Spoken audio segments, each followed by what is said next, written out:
ನಮಸ್ಕಾರ ಗೆಳೆಯರೇ, ಇವತ್ತು ನೋಡಕ್ ಹೋಗ್ತಿರೋಂಥ ಗಿಡ ಅಂದ್ರೆ ಇದು ತುಳಸಿ ಕೂಡ ಅಲ್ಲ, ಬೇವಿನ ಎಲೆ ಕೂಡ ಅಲ್ಲ.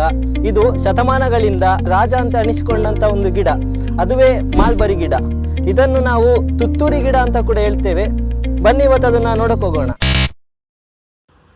ಎಲ್ಲೋ ಫಾಲೋವರ್ಸ್ ಕೇಳ್ತಾ ಇದ್ರಿ ಕನ್ನಡದಲ್ಲಿ ಕೂಡ ಇನ್ಫಾರ್ಮೇಶನ್ ವಿಡಿಯೋ ತನ್ನಿ ಅಂತ.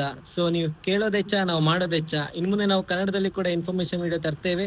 ನಿಮ್ಮ ಸಪೋರ್ಟ್ ನಮಗೆ ಈ ತರನೇ ಇರಲಿ.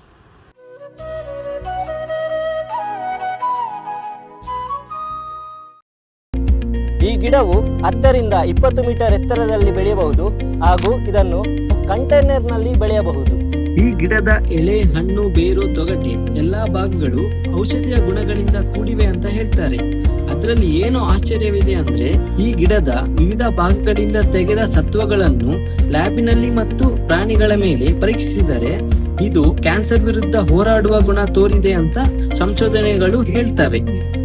ಈ ಮಾಲ್ಬರಿ ಗಿಡ ತುಂಬಾ ಸಿಹಿ ಹಾಗೂ ರಸಭರಿತವಾಗಿದೆ. ವಿಶೇಷವೇನೆಂದರೆ ಇದರಲ್ಲಿ ತುಂಬಾ ಆಂಟಿ ಆಕ್ಸಿಡೆಂಟ್ಸ್ ಪತ್ತೆಯಾಗಿದೆ. ಇದರ ಎಲೆಯನ್ನು ರೇಷ್ಮೆ ಕೀಟಗಳಿಗೆ ಆಹಾರವಾಗಿ ಉಪಯೋಗಿಸುತ್ತಾರೆ. ಆಯುರ್ವೇದದಲ್ಲಿ ಮಾಲ್ಬರಿಯನ್ನು ಸಾವಿರಾರು ವರ್ಷಗಳಿಂದ ಮಧುಮೇಹ, ಒತ್ತಡ, ಉರಿಯೂತ ಮತ್ತು ಕ್ಯಾನ್ಸರ್ ತಡೆಗಟ್ಟಲು ಬಳಸಲಾಗುತ್ತಿದೆ. ಆದ್ದರಿಂದ ಮನೆಯಲ್ಲಿ ಒಂದು ಮಾಲ್ಬರಿ ಗಿಡ ಬೆಳೆಸಿ ಆರೋಗ್ಯದ ಜೊತೆಗೆ ಸಿಹಿ ಹಣ್ಣನ್ನು ಆನಂದಿಸಿ. ಲೈಕ್ ಮಾಡಿ, ಶೇರ್ ಮಾಡಿ ಹಾಗೂ ಮುಂದಿನ ವಿಡಿಯೋದಲ್ಲಿ ಭೇಟಿಯಾಗೋಣ.